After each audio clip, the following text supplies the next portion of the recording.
तो देखो भाई, आप सभी लोगों को पता है कि अब हमारे पास अप्रोक्सीमेटली 120 दिन बचे हुए हैं। यहाँ पर मैं कुछ इंपॉर्टेंट पॉइंट्स के बारे में डिस्कस करूंगा जो लास्ट मोमेंट पे कहीं ना कहीं आपको पता होने चाहिए और आपके दिमाग में रहने चाहिए। जितने भी बच्चे जेईई की तैयारी कर रहे हैं, कहीं ना कहीं कमियां रह जाती हैं और वो जो कमियां होती है ना, वो आपको पता होती है। तो जो बच्चे अभी से प्रॉपर प्लानिंग के साथ चलेंगे, ठीक है, अपने क्लासेस का प्लानिंग बना करके, अपने रिवीजन का प्लानिंग बना करके, अपने प्रैक्टिस का प्लानिंग बना करके, डेफिनेटली उनको फर्स्ट अटेम्प्ट में ही काफी अच्छा स्कूप मिल जाता है। तो जितने भी बच्चे पहली बारी में ही इंपैक्ट क्रिएट करना चाहते हैं, तो जो आपके पास बेस्ट चांस है that is January attempt. Hello बच्चों, मेरा नाम है राजू सिंह और मैं आप सभी का स्वागत करता हूं बेटा जेईई वाला चैनल पर।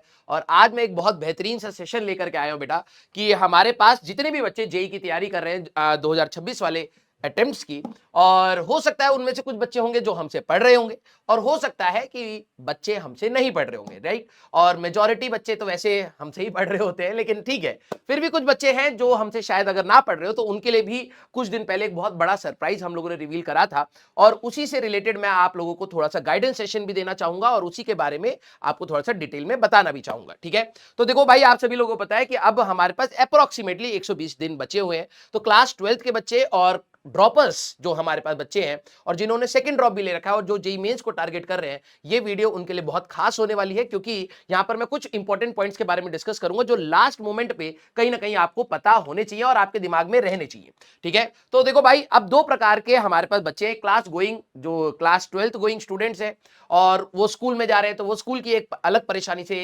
रहते हैं कि सर मेरे को स्कूल मैनेज नहीं हो रहा, मेरे प्रैक्टिकल्स आ रहे हैं, मेरे स्कूल में एग्जाम्स आ रहे हैं, घर वालों को प्रेशर है। तो मैं समझ पा रहा हूं, एक माइंडसेट और एक प्रॉब्लम सेट ये हो गया। और दूसरा है हमारे पास ड्रॉपर्स वाले स्टूडेंट्स का।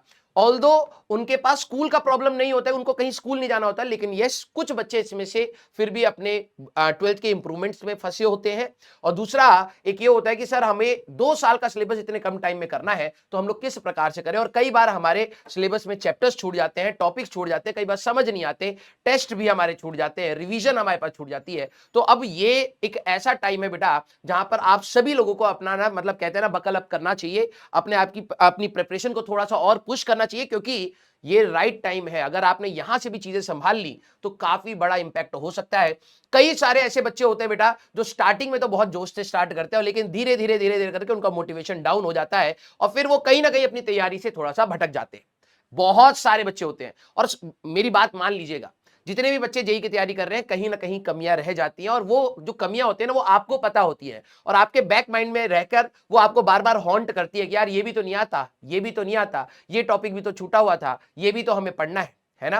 तो आप सभी लोगों की इंडिविजुअल प्रॉब्लम्स हैं, लेकिन यस, अगर आप इन 120 दिनों को ढंग से यूटिलाइज करना चाहें, तो आप डेफिनेटली यहां से एक इंपैक्ट क्रिएट कर सकते हैं। और हर साल हम लोग अपने स्टूडेंट्स को देखते हैं परफॉर्म करते हुए, लास्ट में वो बस थोड़ा सा सीरियसनेस और डिसिप्लिन आ जाए और आखिरी के मॉक टेस्ट थोड़े से तमीज से दे दें, तो वो काफी कुछ इंप्रूव कर जाते हैं। देखिए, आप सभी लोगों को यह बात भी पता है कि जेईई का पेपर 2 अटेम्प्ट में होगा, एक जनवरी में होगा, एक अप्रैल में होगा, और शिफ्ट्स में होगा, राइट। तो जनवरी अटेम्प्ट का एटीट्यूड और अप्रोच अलग होता है एज कंपेयर टू अप्रैल। अप्रैल वाले में थोड़े से बच्चे और रेडी हो जाते हैं, एक बार झटका लग जाता है जनवरी वाला, तो वो थोड़े से और रेडी हो जाते हैं, तो अप्रैल में स्कोर करना थोड़ा सा और मुश्किल हो जाता है। तो जितने भी बच्चे पहली बारी में ही इंपैक्ट क्रिएट करना चाहते हैं, तो जो आपके पास बेस्ट चांस है दैट इज जनवरी अटेम्प्ट, ठीक है। देखो, दोनों की मैं थोड़ी सी कमियां बता देता हूं। 12th क्लास के बच्चे कहीं ना कहीं अपने प्री बोर्ड से परेशान होते हैं, ठीक है, और अपने प्रैक्टिकल से परेशान होते हैं। रिवीजन 11th का उतना अच्छे से नहीं हुआ होता है, तो उनका ड्रॉबैक ये होता है। और जो ड्रॉपर्स वाले बच्चे होते हैं, उनका सिलेबस ही कहीं ना कहीं जनवरी में खत्म हुआ होता है, तो उनका भी रिवीजन कम होता है। तो जो बच्चे अभी से प्रॉपर प्लानिंग के साथ चलेंगे, ठीक है, अपने क्लासेस का प्लानिंग बना करके, अपने रिवीजन का प्लानिंग बना करके, अपने प्रैक्टिस का प्लानिंग बना करके, डेफिनेटली उनको फर्स्ट अटेम्प्ट में ही काफी अच्छा स्कूप मिल जाता है। लेकिन अगर अप्रैल अटेम्प्ट की बात करूं, तो कहीं ना कहीं जो ड्रॉपर्स हैं वो एक अपर एज पर आ जाते हैं। क्यों? क्योंकि उनको बोर्ड्स तो देने नहीं है फरवरी और मार्च में, तो वो कंपैरेटिवली फ्री है, सिलेबस कंप्लीट हो चुका है, एक बार आपने जे अटेम्प्ट दे दिया है, तो कहीं ना कहीं एक झटका भी थोड़ा बहुत महसूस हो जाता है, तो सीरियसनेस आ जाती है और फिर वो 2 महीने बहुत विग्रस हो जाते हैं। तो क्लास 12वीं के स्टूडेंट्स, मैं आप सभी लोगों को बोल रहा हूं कि आपका time management it's very crucial. अगर आप सही बार एक ही बारी में अपना जेईई का एग्जाम फोड़ना चाहते हैं, तो this is the right time where you have to invest, right. तो डेली रूटीन दोनों के अलग अलग हो सकते हैं, ठीक है, लेकिन यस, अगर आप देखें तो मैंने अंदाजा लगाया कि आप यार कहीं ना कहीं 8 घंटे की स्लीप लेकर के 4 घंटा इधर उधर रेस्ट लेना, 12 घंटे आपके जा रहे हैं, 10 से 12 घंटा अब पढ़ना पड़ सकता है। तो अब आप कहोगे कि सर ये तो इतना हाई इंटेंसिव है, ऑब्वियसली अगर आप देखें तो आपकी 6 से 7 घंटे तो कहीं ना कहीं आपकी क्लासेस हो रही हैं। क्लासेस को बहुत ज्यादा सीरियसनेस और उसी समय फुल अटेंटिव होकर के निपटाइएगा। ऐसा नहीं होना चाहिए, भले ही क्लास 11वीं हो, क्लास 12वीं हो या फिर ड्रॉपर हो, दोनों के लिए जो रूटीन है, क्लास का काम क्लास में ही खत्म करना है मेजॉरिटी। मैं मानता हूं कि कई बार क्लास की कुछ चीजें रह जाती हैं, दोबारा समझना पड़ता है, कई बार प्रैक्टिस दोबारा करनी पड़ती है, होमवर्क दोबारा करना पड़ता है, होता है, कई क्वेश्चंस दोबारा सॉल्व करने पड़ते हैं, लेकिन मेजॉरिटी चीजें आपको एक ही बारी में सटीक तरीके से समझ आ जानी चाहिए। ऐसा नहीं होना चाहिए कि आप कंसेप्ट को भी बार बार पढ़ रहे हैं, तो अगर आप वो चीज करेंगे तो आप कभी भी अपना समय नहीं बचा करके प्रैक्टिस नहीं कर पाएंगे। तो आपके 10 से 12 घंटे की अप्रोक्सीमेटली पढ़ाई अब दोनों की होने वाली है, बहुत विग्रस फाइट है। अर्ली मॉर्निंग इनका क्या है कि स्कूल नहीं है, तो आप ये कर सकते हैं, अपना रिवीजन बना सकते हैं। रिवीजन प्लान अब बनाना आप दोनों को ही पड़ेगा, ठीक है। रिवीजन प्लान दोनों ही कहीं ना कहीं सुबह का बनाइए। अब ये वाले बच्चे को जनरली 12th अभी हो रहा होता है, तो आप 11th क्लास का अपना रिवीजन उठा लीजिए और बोर्ड्स का भी रिवीजन साइमल्टेनियसली करिए। अदरवाइज दिसंबर में जब 11th का रिवीजन कराया जाएगा कहीं पर भी, तो आप अपने बोर्ड से फ्री होने चाहिए। यस तो आप लोग अपना मॉर्निंग का 1.5 से 2 घंटा प्लीज अपने रूटीन को फिक्स करिए बेटा। 1.5 से 2 घंटा आप लोग अपना सुबह का अर्ली मॉर्निंग बस रिवीजन करिए, क्योंकि रिवीजन में आपको उतना ज्यादा लोड नहीं होता है। तो सुबह उठ करके कई बच्चों का होता है, सर मेरे अंदर ना लीजीनेस रहती है, मैं नहीं फोकस कर पाता उतना, तो रिवीजन कर लो बेटा, ठीक है। आफ्टरनून में आपकी नॉर्मल क्लासेस रहेंगी, इनके स्कूल्स रहेंगे। जो डमी वाले स्टूडेंट्स हैं, आप अपना प्रैक्टिस सेशन वहां पर प्लान कर सकते हैं। इवनिंग में रात का इनका डीपीपी एंड पीवाईक्यू सेशन और इवनिंग में इनकी क्लासेस रहेंगी। तो ये शाम को अप्रोक्सीमेटली 8-9 बजे तक फ्री होते हैं। रात को आपको प्रैक्टिस करनी पड़ेगी, और इनका तो भाई एरर, जितनी आपसे गलतियां हुई हैं प्रैक्टिस में, formula sheet banana and all, ये सारी चीजें आपको करनी चाहिए। अब आप बोलोगे कि सर ये वाला जो हमारा प्लान है, इसमें अब इसको भी ब्रेक करके दे दो कि सर 10 से 12 घंटे भी हमें कैसे पढ़ना है, वो मैं कतई नहीं बताऊंगा। क्योंकि कई बच्चे कहते हैं कि सर एक और प्लान बनाओ। मैंने कहा भाई 12 घंटे अप्रोक्सीमेटली, 10 से 12 घंटे कहीं ना कहीं आपको मेहनत करनी चाहिए, क्योंकि आखिरी के ये दिन बहुत क्रूशियल होते हैं हमारे पास। बस बेस्ट टाइम टेबल आप लोगों के लिए ये होगा कि अगर आप टाइम वेस्ट नहीं कर रहे, that is the best time table. अगर आपको लग रहा है कि यार 7-8 घंटा पढ़ के मेरा दिमाग पक जा रहा है, छोड़ दो भैया, और नहीं पढ़ना है, रेस्ट करिए। लेकिन अगर आपको लग रहा है कि आपकी एफिशिएंसी अटेन नहीं हो पा रही है, तो डेफिनेटली आपको थोड़ा सा और टाइम इन्वेस्ट करना चाहिए। तो ये टेंटेटिव है, इसके अंदर टाइम वेस्ट नहीं करेंगे तो बेस्ट टाइम टेबल आप लोगों का बन जाएगा। फिर ये बात बहुत इंपॉर्टेंट है कि प्लीज आप लोग अब एनालाइज करना स्टार्ट करिए, क्योंकि क्या होता है ना, बच्चे जनरली वही टॉपिक को रिवाइज करना स्टार्ट करते हैं जो उनको आता है, और बार बार अपनी सेल्फ सेटिस्फेक्शन के लिए वो क्या करते हैं, वो ही टॉपिक से रिवाइज करते रहते हैं ना, उसके क्वेश्चन प्रैक्टिस कर रहे हैं। बस थ्योरी को एक बार रीड मार लिया, फॉर्मूले एक बार रीड मार लिया, बस छोड़ दिया। प्लीज थोड़ा सा एनालिटिकल बनिए। ये देखिए कि फिजिक्स में, केमिस्ट्री में और मैथ्स में हाई वेटेज वाले चैप्टर्स कौन से हैं, जिसमें से सबसे ज्यादा सवाल पूछे जा रहे हैं। वो चैप्टर आपको नहीं भी आता हो या आता भी हो, पसंद ना भी हो, पसंद हो भी, गंदा हो अच्छा हो, डजंट मैटर, अगर उससे सवाल ज्यादा आ रहे हैं तो डेफिनेट बात है कि हमें उस चैप्टर को पकड़ना चाहिए, हाँ या ना। हो सकता है मान लो 4 सवाल आ गए, तो 4 के 4 सवाल कठिन थोड़ा ना होंगे, हो सकता है उनमें से एक कठिन हो या दो कठिन हो, दो तो डुएबल होंगे ना। तो हाई वेटेज चैप्टर से आपका कहीं ना कहीं ये पता लग जाएगा कि यार मैं मैक्सिमम नंबर ऑफ क्वेश्चंस को अटेम्प्ट कर पाऊं। तो पहला टारगेट ये होना चाहिए। हाई वेटेज चैप्टर्स का लिस्ट आप सभी लोगों को पता ही होता है, तो आप प्लीज उनके हिसाब से अपना रिवीजन प्लान भी बनाना स्टार्ट कर दीजिए। कॉमन मिस्टेक्स जो आपको अवॉइड करनी है, अब प्रॉब्लम ये है, यहां पर कुछ कुछ जो छोटी छोटी गलतियां होती हैं वो ब्लंडर्स बन जाती हैं आपकी तैयारी में। सबसे पहला है कि कई बच्चे ना, वही जो मैंने आपको कहा कि आप अपने को सेल्फ सेटिस्फेक्शन देने के लिए, क्योंकि इतना बड़ा वास्ट सिलेबस है, फिजिक्स का है, केमिस्ट्री का है, मैथ्स का है, तो कई बच्चे क्या करते हैं ना, अपने आप को एक झूठी तसल्ली देने के लिए क्या करते हैं, कुछ सब्जेक्ट पकड़ लेते हैं। मेरे को सर केमिस्ट्री आता है ना, अब सेल्फ स्ट्रेटेजीज कैसे बनती हैं, बच्चे सोचते हैं सर मेरी ना केमिस्ट्री स्ट्रांग है, तो मैं केमिस्ट्री इतनी परफेक्ट बना लूंगा कि मेरा मैथ्स अगर खराब है ना उसको कंपनसेट कर लूंगा। दूसरा बच्चा, सर मेरी फिजिक्स इतनी स्ट्रांग है ना कि मेरा केमिस्ट्री का जो कंपनसेशन है, मार्क्स नहीं आते, वो मैं फिजिक्स से निपटा लूंगा। अरे भाई ऐसा नहीं होता, हर सब्जेक्ट में आपकी एक सीलिंग होती है। आप फिजिक्स आपकी चाहे जितनी भी अच्छी होगी, तो आप कहीं ना कहीं एक जगह जाकर के अटकेंगे, केमिस्ट्री में भी अटकेंगे, मैथ्स में भी अटकेंगे। अब आपको क्या करना है, कोई सब्जेक्ट प्रेफरेंस नहीं रखनी है, आपका मार्क्स प्रेफरेंस होना चाहिए कि यार मेरे मार्क्स तभी बढ़ेंगे जब अब मैं अपने ना आते हुए टॉपिक्स को पढ़ना स्टार्ट करूं। और देखो ये एक मिस्टेक और होगी, मैं आपको बताता हूं। क्वेश्चन सिर्फ सॉल्व कर रहे बिना एनालिसिस, क्वेश्चन सिर्फ सॉल्व कर रहे हैं, एनालाइज नहीं कर रहे हैं। कई बच्चे ऐसे मैंने देखे अपनी तैयारी करते समय कि वो, मैं अगर क्वेश्चन सॉल्व कर आंसर तक आ गया, मतलब बच्चा तेज है, पकड़ रहा है चीजों को, लेकिन जब मैं उसको एक दिन बाद पूछूं भाई उस सवाल में क्या किया था, सर याद नहीं है क्या किया था, कर दिया था सर किसी ना किसी जोड़ जुगाड़ से। इस तरीके की तैयारी से आपको कॉन्फिडेंस नहीं मिलेगा, आखिरी में आकर आपको बहुत स्ट्रेस मिलेगा। तो जब भी आप कोई सवाल सॉल्व कर रहे हैं तो प्लीज 1 मिनट उसको पॉज करके एक बार देख लीजिए, भाई ये दिया था, निकाला कैसे हम लोगों ने, क्या अप्रोच बनाया। और बिलीव मी, मैं भी एक टाइम पर ऐसी तैयारी करता था, बस सॉल्व करने में लगा रहता था, भाई आंसर आ जाए किसी तरीके से। एक दिन बाद या आधे घंटे बाद भी कोई मेरे को दोबारा वो सवाल दे देगा ना, मेरे को फिर से वही स्टार्ट करना पड़ता था, ये लगाऊं या ये लगाऊं, ये लगाऊं या ये लगाऊं। तो इससे बेटर है कि आप जब भी सवाल को सॉल्व करते हैं प्लीज उसको एनालाइज करिए और खत्म करने के बाद दोबारा से एक बार देखिए कि क्या किया गया। नहीं तो पता है प्रॉब्लम क्या है, आप अपने सिलेबस को तो वाइंड अप कर रहे होंगे लेकिन आपको कॉन्फिडेंस बिल्डिंग नहीं आएगा। पीवाईक्यू और क्लास इलस्ट्रेशंस, कई बच्चे होते हैं पीवाईक्यूज को छोड़ देते हैं, रैंडम बुक्स उठा लेते हैं कि यार मेरे को ये किताब सही लग रही है, मैं इसके हिसाब से कर लेता हूं। PYQs are the most relevant questions जो एग्जाम में पूछे जा रहे हैं, उसी पैटर्न के सवाल आपसे पूछे जाएंगे। तो आपके पीवाईक्यूज मस्ट है। 2019 से लेकर के अभी तक में आपको बहुत सारे सवाल मिल जाएंगे, तो आप एक पीवाईक्यू की किताब डेफिनेटली खरीद लीजिए। ऑल्दो हर बच्चे के पास होनी चाहिए, जिनके पास नहीं है प्लीज बेटा आपके हर सब्जेक्ट की पीवाईक्यू की किताब आपके पास हाथ में होनी चाहिए। ठीक है सर, मैं पीडीएफ से कर लूंगा, सर मैं उससे कर लूंगा, आप मार्क, एक फिजिकल किताब की ना इंपॉर्टेंस अलग होती है। आप जब आपके हाथ में होगी आप उसके मार्क करेंगे, उसके अंदर अपनी इंपॉर्टेंट चीजें लिखेंगे, रिवाइज करना आसान होगा। नहीं तो आप पीडीएफ में ढूंढते रह जाएंगे भाई कौन सा पन्ना कौन सा, राइट। तो और क्लास के इलस्ट्रेशन, हर टीचर अपने क्लास के इलस्ट्रेशन में बहुत सारी किताबों के अच्छे सवाल लाने की कोशिश करता है।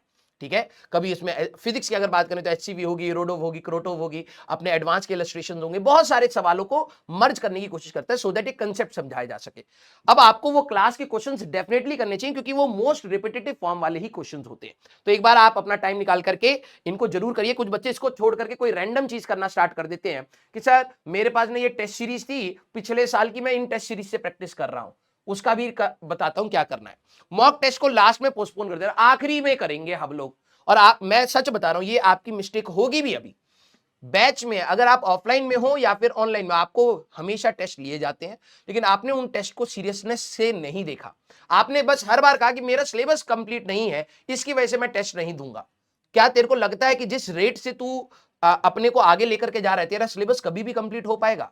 या 100% कॉन्फिडेंस होगा तेरे अंदर कि भाई कल टेस्ट है, आज तो मैंने बिल्कुल तैयार कर लिया? कभी नहीं होगा। इवन ये जो आपके अंदर फीलिंग है ना कि यार मेरा 100% रिटेन नहीं है, मेरे दिमाग में मैं कुछ चीजें भूल रहा हूं, ये आपको एग्जाम तक मिलेगा and this creates a fear of exam.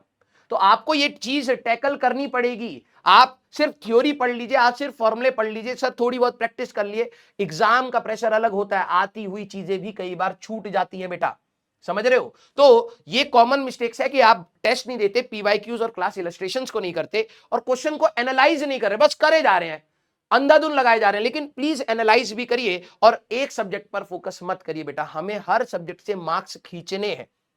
Chemistry में भी इजी मीडियम टफ आता है, फिजिक्स में भी इजी मीडियम टफ आता है, मैथ्स में भी इजी मीडियम टफ आता है। अब कोई बोले नहीं सर मैथ्स कठिन है, वो रिलेटिव बात है भाई, रिलेटिव बात है। वहां के इजी पोर्शन हो सकते हैं 4 या 5 सवाल हो, मीडियम क्वेश्चन हो सकते हैं 10 सवाल हो और बाकी सारे के सारे टफ हो। फिजिक्स में हो सकता है भाई 15 सवाल तुम्हारे इजी और मीडियम में है, बाकी तुम्हारे टफ है। केमिस्ट्री में हो सकता है 20 सवाल तुम्हारे इजी और मीडियम में, बाकी टफ है।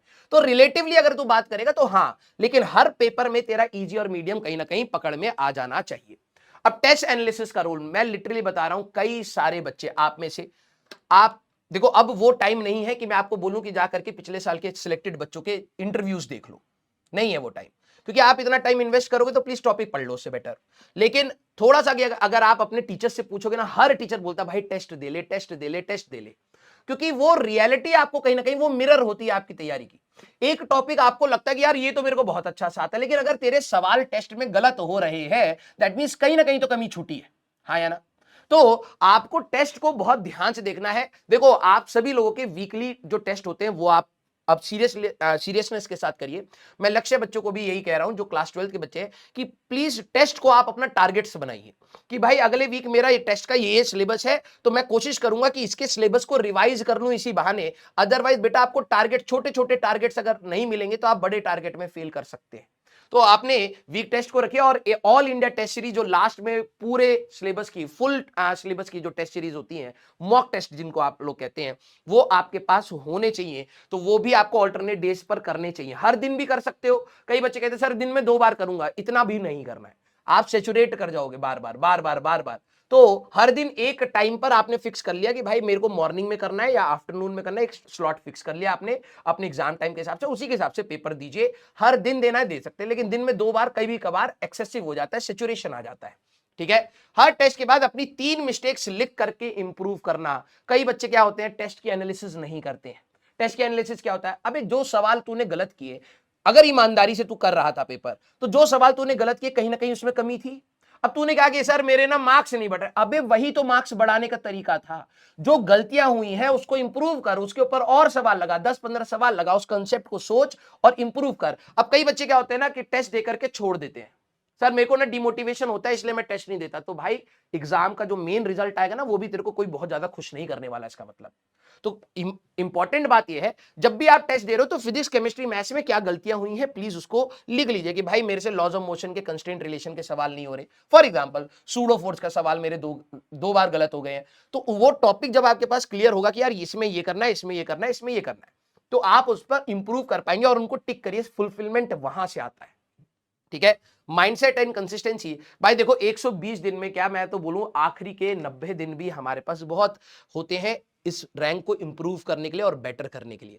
तो 120 डेज इसलिए है कि प्लीज आज नहीं तो कल जागिए, और मैं लिटरली बता रहा हूं आने वाला टाइम फेस्टिवल पीरियड है। ठीक है, उसमें बहुत बड़ा खेल पलटता है बच्चों का। कई बच्चे बिल्कुल दिवाली और छठ होने के बाद, लिटरली बता रहा हूं, कई बच्चे तो इतने डिमोटिवेटेड हो जाते हैं कि सर अब ना मेरे को लग नहीं रहा है हो पाएगा, अब मैं सीधे ही अप्रैल अटेम्प्ट का टारगेट बनाऊंगा। अरे भाई जिनसे तू लड़ने वाला है ना वो जनवरी भी फोड़ेंगे और अप्रैल भी फोड़ेंगे, तो तू अपने लिए ये कंफर्ट जोन बनाने की कोशिश मत कर। अभी से तैयार हो जा और अभी से करना स्टार्ट कर दे, अदरवाइज लिटरली बता रहा हूं रास्ता सिर्फ गड्ढे की तरफ ही जाएगा। ठीक है, और देख अब बात है कि सर इतना स्ट्रेस आपके बोलने पर आ रहा है, ये आना भी चाहिए भाई। 120 थोड़ा सा आप ये समझिए आखिरी का टाइम ऐसा है कि जहां पर आपको थोड़ा सा अपने लिए पेन लेना पड़ सकता है। बड़ी चीज पाने के लिए पेन तो होता ही है यार, सीधी सी बात है। अब बात करो कि जो ड्रॉपर के बच्चे हैं कि सर हमारे तो ऑलरेडी इतनी क्लासेस चल रही हैं तो कैसे मैनेज करें, this is how it has to be done. आप रिवीजन प्लान बनाइए और कंसिस्टेंसी के साथ क्लासेस को देखिए। लक्ष्य वाले या फिर क्लास 12th वाले बच्चे जो है उनको कैसे देखना है कि क्लासेस जब खत्म हो तो मींस तुम्हारी भी खत्म हो, ये नहीं कि 1.5 घंटा फिर से दोबारा लेक्चर देख रहे हो। That should not be the case. आपके पास टाइम बहुत कम है। ठीक है, लास्ट के 20 डेज में कुछ ना, हाँ ये बहुत इंपॉर्टेंट बात है, मतलब प्रचंड वाले गधे भी बच्चे होते हैं। पूरा जब पढ़ने का टाइम था तब फालतू का कुछ ना कुछ स्ट्रेटेजी बना रहे, और आखिरी के 1 महीना, 20 दिन लिखा है मैंने, तो आखिरी के 1 महीने में वो कहते हैं यार ये नहीं पढ़ा मैं इसको पढ़ लेता हूं, ये नहीं पढ़ा मैं इसको पढ़ लेता हूं। आखिरी में नया टॉपिक जोड़ रहे होते। कभी प्रोफिशिएंसी आएगी उस टॉपिक में गधे? जो टॉपिक पढ़ने का समय है वो अब है, साथ साथ रिवाइज करने का समय। आखिरी के 15-20 दिन या 30 दिन जो लास्ट के डेज होते हैं वो that is just for the test and revision, just for the test and revision. अब मेरे को पता है आप में से कुछ बच्चे कहेंगे ना लालच, अभी नहीं हो रहा लेकिन बाद में लालच, सर मेरा ना ये वाला चैप्टर अगर मैं कर लूंगा क्या पता एक सवाल आ जाए। तो अगर इतना ही दिमाग बाद में चलता है तो अभी चला ले भाई, अभी चला ले, अभी कर ले उस टॉपिक को और मैनेज कर टाइम अपने आप को, है ना। तो मॉक टेस्ट में सर मार्क्स कम आते हैं इसलिए मोटिवेशन नहीं होता। अरे भाई 90-95 परसेंटाइल, देखो जो जितने भी टेस्ट लिए जाते हैं वो कहीं ना कहीं एग्जाम के पैटर्न से थोड़े से ऊपर रखे जाते हैं क्योंकि ओवर कॉन्फिडेंस भी ना आए। ठीक है, लेकिन यस कभी कभार एग्जाम से हट भी जाते हैं तो वैसी कोशिश कहीं की इंटेंशनली नहीं होती है।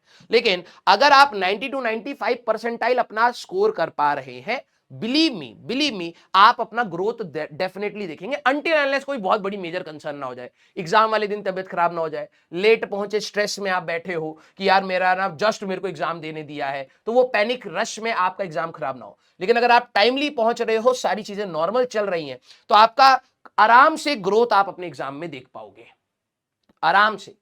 अब देखो यहां पर ये एक आखिरी के 120 दिन के लिए मैं ये कहूंगा हम लोग बीच बीच में जरूर मिलते रहेंगे और इन सारी चीजों के बारे में आपको बताते भी चलते हैं, गाइड भी करते हैं। बैचेस में हर टीचर बता रहा है, लेकिन बात यह है कि करने वाले बनिए। ठीक है, तो आप इन सारे प्रॉब्लम्स का, अब देखो कई बच्चे होंगे जो बैचेस में हम लोगों के साथ कनेक्टेड होंगे और उनको हम लोग रेगुलरली गाइड करते रहते हैं, बताते रहते हैं क्या करना है क्या नहीं करना है। लेकिन कई सारे ऐसे बच्चे हैं जो शायद हमसे ना पढ़ रहे हो, ठीक है, और उनके पास प्रॉब्लम हो कि सर मेरे पास तो कंटेंट भी नहीं है पढ़ने का, या फिर मैं अब कहां से टेस्ट दूं, मैं अब कहां से रिवीजन करूं, मेरे तो इतने सारे टॉपिक मिस हैं, मेरे तो इतने सारे चैप्टर्स मिस हैं, मेरा तो एक सब्जेक्ट ही पूरा गोल है। अगर आप उन प्रॉब्लम से डील कर रहे हो और अभी भी आपके पास टाइम है तो मैं आप सभी लोगों को एक सोल्यूशन दूंगा।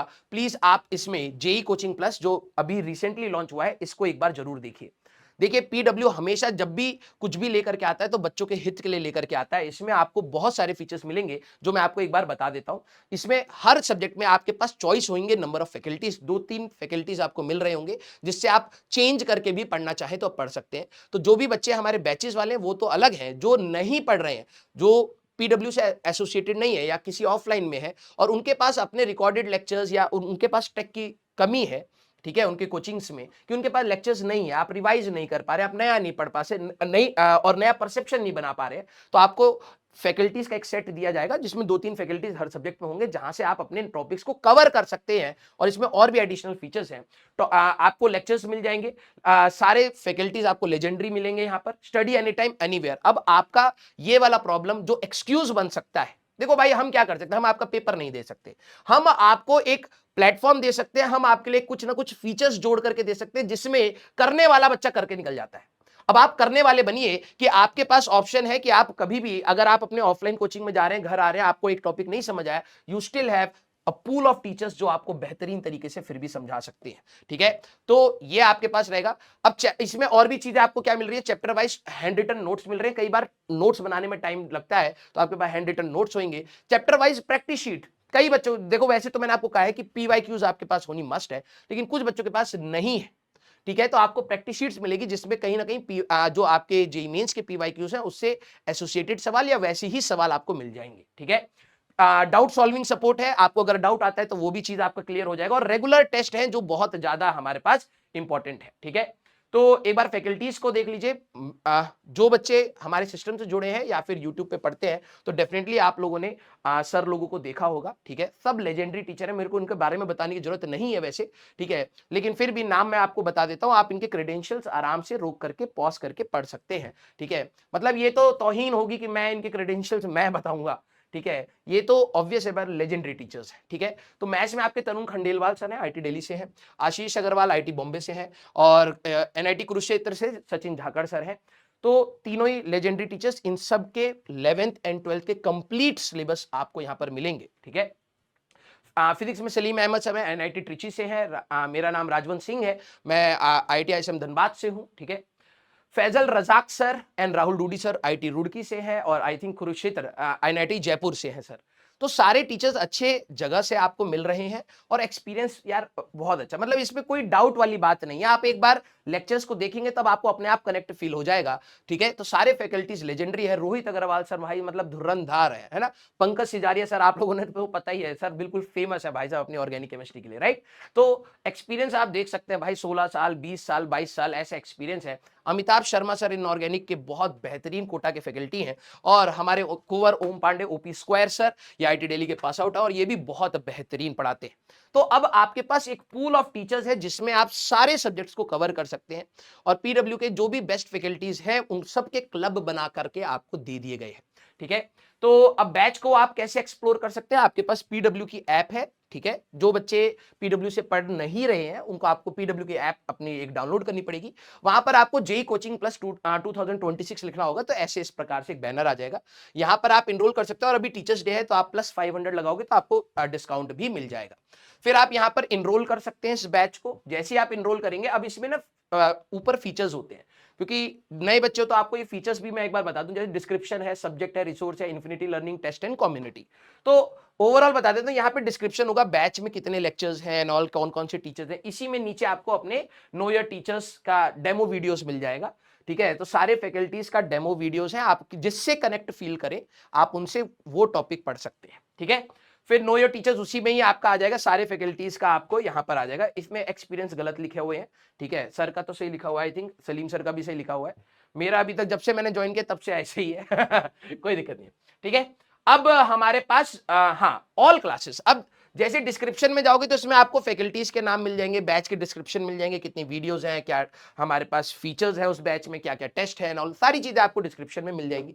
फिर आप ऊपर आओगे ऑल क्लासेस में, ऑल क्लासेस में सारे फोल्डर आपके बन गए, जैसे physics by Salim sir, physics by Rajwant sir, physical chemistry by हमारे पास I think Faizal Razak sir होंगे। ठीक है, inorganic chemistry by Amitabh sir, inorganic chemistry by Om sir, organic chemistry by Arya sir, organic chemistry by Pankaj sir, सबका कंपाइलेशन बेहतरीन तरीके से आपको करके यहां दे दिया होगा। फिर आप जैसे मान लीजिए आपको सलीम सर का लेक्चर देखना है तो आपने यहां पर क्लिक कर दिया तो सलीम सर के ये सारे चैप्टर्स आ गए। एक साथ आपके सारे चैप्टर्स आ गए और आपको पता है कि मेरे को यार इस चैप्टर में दिक्कत आ रही है, तो आप यहां से चैप्टर सेलेक्ट कर सकते हैं और यहां पर आपके वीडियोस आ जाएंगे, ये व्यू लेक्चर और यहां पर उसके नोट्स आ जाते हैं। अगर आप इसको क्लिक करोगे तो आपको नोट्स मिल जाते हैं, ठीक है। फिर उसमें में हमारे पास ये जैसे आप देखेंगे यहां पर ऑल में आपके ये सारे आ गए, फिर लेक्चर्स हमारे पास है एंड डीपीपीस। हर लेक्चर की आपको एक डीपीपी मिल रही है, जिसको आप ट्राई करना चाहें तो आप ट्राई कर सकते हैं। अब दो प्रकार से डीपीपी हम लोग प्रोवाइड करते हैं, पीडीएफ में, कुछ बच्चों को लगता है यार मेरे को ना हार्ड कॉपी मिल जाएगी तो मैं सॉल्व करूंगा अच्छे से, जैसे ऑफलाइन में होता है, और दूसरा है सीबीटी टाइप।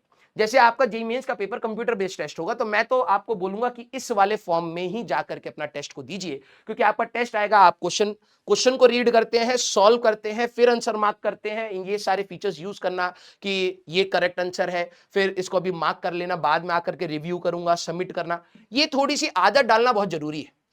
क्योंकि सीबीटी पेपर में दिक्कत क्या होती है कि कई बार आप डेटा स्क्रीन से उठा करके जब कॉपी में लिखते हैं तो डेटा गलत हो जाता है, और हार्ड पेपर में क्या होता है, सामने डेटा होता है तो उसकी इंटरप्रिटेशन अलग होती है। तो कई कुछ सवाल, एक दो सवाल आपके ऐसे खराब होंगे, तब आपको समझ आएगा कि यार सीबीटी टेस्ट देना भी बहुत इंपॉर्टेंट है। तो कंप्यूटर बेस्ड टेस्ट भी हम लोग आपको डीपीपी के फॉर्मेट में यहां पर दे रहे हैं, ठीक है। अब आपका डाउट इंजन, सर डाउट आएंगे तो हम कैसे सॉल्व करेंगे, तो आप जब भी लेक्चर को देख रहे हैं तो उसके साइड में हमारे पास आस्क डाउट वाला ऑप्शन रहता है, आप किसी भी स्लाइड को पकड़ करके अपना डाउट पूछ सकते हैं। तो आप पीछे एक बैकएंड पे टीम रहेगी which will cater your doubts, ठीक है।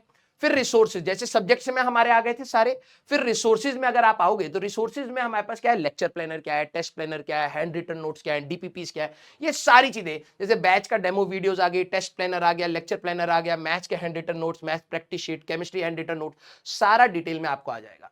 फिर इसके बाद एक कम्युनिटी हमारे पास सेक्शन है, community section is peer to peer doubt solving, मतलब आप और आपके दोस्त क्लब बना करके एक कम्युनिटी में रहेंगे और आप एक दूसरे से ढंग से इंटरेक्ट करके अपने डाउट्स को सॉल्व कर सकते हैं। कई बार क्या होता है कि आपका दोस्तों का समझाने का तरीका अलग होता है और टीचर्स का समझाने का तरीका अलग होता है, और कभी कभार आप अपने दोस्तों के साथ ज्यादा कंफर्टेबल होते हैं, राइट। तो अब यूज करने के लिए तो भाई देखो वही बात है कि हमारे पास एक टूल है जिसको आप बेनिफिट के लिए यूज करना चाहे तो बेनिफिट के लिए है, वरना डेंजरस भी हो जाता है। तो जिनको ये है कि भाई कि मेरे को कोई कम्युनिटी ज्वाइन नहीं करनी है, कोई जरूरी नहीं है, ठीक है। लेकिन अगर आप देखें तो उसी में ही आपका स्टूडेंट डिस्कशन चैनल आपका एक रहेगा, आप डिस्कस करना चाहें तो you can do that as well, right. तो अब यही है स्टडी मटेरियल में आपके, जैसे अब आपने physics by Salim sir select कर लिया, तो स्टडी मटेरियल में उसी में चैप्टर्स के साथ स्टडी मटेरियल में क्या है, उनके डिस्कशन है, एडवांस सेशन है, केपीपी है जो सर प्रैक्टिस शीट्स देते हैं, रिवीजन है, इंपॉर्टेंट टॉक्स, जो नॉर्मल बैच में होता है वही है हमारे पास, ठीक है। फिर उसके बाद आपके अनाउंसमेंट सेक्शन, यहां पर आपको अनाउंसमेंट भी आती है, तो अनाउंसमेंट सेक्शन जो भी अपडेट्स आएंगे वो आपको यहां पर अनाउंसमेंट सेक्शंस में मिलते चलेंगे, ठीक है।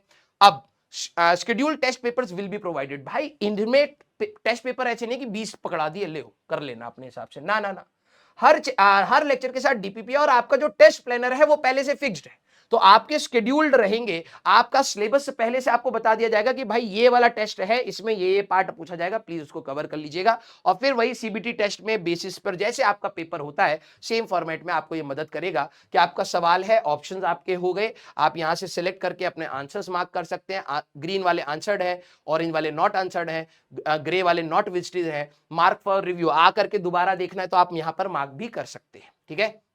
ये हो गया।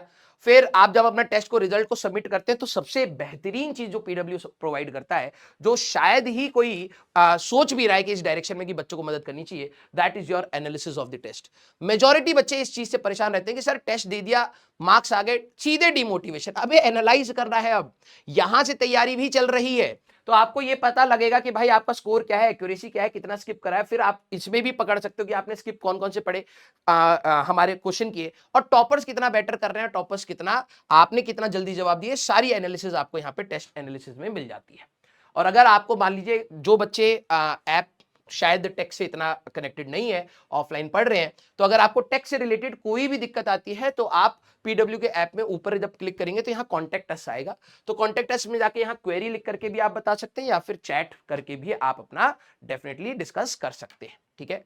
तो ओवरऑल कहानी हमारे पास ये है बेटा, देखो भाई जो बच्चे जैसे पढ़ रहे हैं आपको अपनी तैयारी कंटिन्यू रखनी है, लेकिन more discipline and more consistent way में करनी है।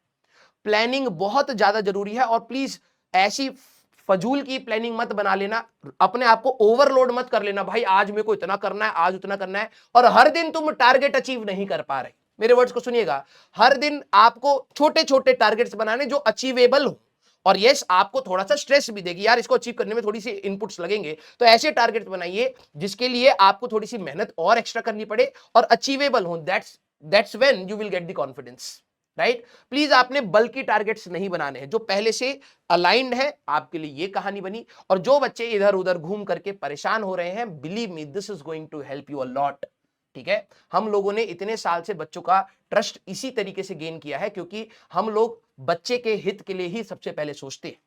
इसमें आपको बेस्ट टीचर्स का कंपाइलेशन मिल रहा है, और आप अगर इसको यूज करेंगे, ईमानदारी से अगर यूज करेंगे, believe me you will feel कि आपने बहुत बड़ा और बहुत बेहतरीन डिसीजन लिया है, ठीक है। तो मैं आप सभी लोगों को बीच बीच में जरूर मिलता रहूंगा, गाइड करता रहूंगा कि आगे आने वाले कौन कौन से इंपॉर्टेंट स्टेप्स हैं जिसका हमें ध्यान रखना है। और जल्द हम लोग आपको कहीं ना कहीं टेस्ट सीरीज से रिलेटेड भी बताएंगे कि यार टेस्ट सीरीज कितनी इंपॉर्टेंट है, कितने टेस्ट देने चाहिए, कब कब देने चाहिए, ये सारी चीजें भी हम आपको जरूर बताएंगे, क्योंकि लास्ट का टाइम इज वेरी क्रूशियल, ठीक है। तो all the best to each and every one of you. बहुत मेहनत करिए बेटा, ये जो हमारे पास 120 दिन है, इसमें एटलीस्ट मार्क्स अच्छे आए या ना आए, मैं हमेशा अपने बच्चे को कहता हूं कि जिस दिन आप रिजल्ट या जिस दिन आप एग्जाम से बाहर निकले, आपके अंदर से एक बात होनी चाहिए, यार मैं जितना दे सकता था इस एग्जाम को मैंने दे दिया है, इससे ऊपर मैं और कुछ नहीं कर सकता था। क्योंकि इसके बाद आपका गिल्ट मोड नहीं होगा। अगर आपकी इस पूरी तैयारी में कहीं पर भी कामचोरी रह गई, बिलीव मी आपने कहीं ना कहीं कुछ कमियां रख दी, और जिस दिन आपका मार्क्स या रिजल्ट आएगा तो आप अपने आप को कोसना स्टार्ट करोगे। पूरी दुनिया तो कोच ही रही होगी, जब आप अपने आप को कोसना स्टार्ट करोगे तो कोई भी सपोर्ट मॉडल आपको नहीं दिख रहा होगा। तो प्लीज इतनी मेहनत करिए कि एटलीस्ट आप अपनी आंखों में आंखें डाल करके बोल पाए कि यार मैं जितना कर सकता था उन आखिरी 120 दिनों में, पहले जो कबाड़ा हुआ हुआ, लेकिन आखिरी के 120 दिन में मैंने बहुत एनर्जी लगाई है, इससे ज्यादा मेरे अंदर से नहीं था। जितना आ गया अच्छी बात है, अब मैं यहां से और सीख करके आगे बढ़ूंगा, ठीक है। तो मिलते हैं बहुत जल्द, till then tata bye bye, take care, पढ़ते रहिए और मचाते रहिए।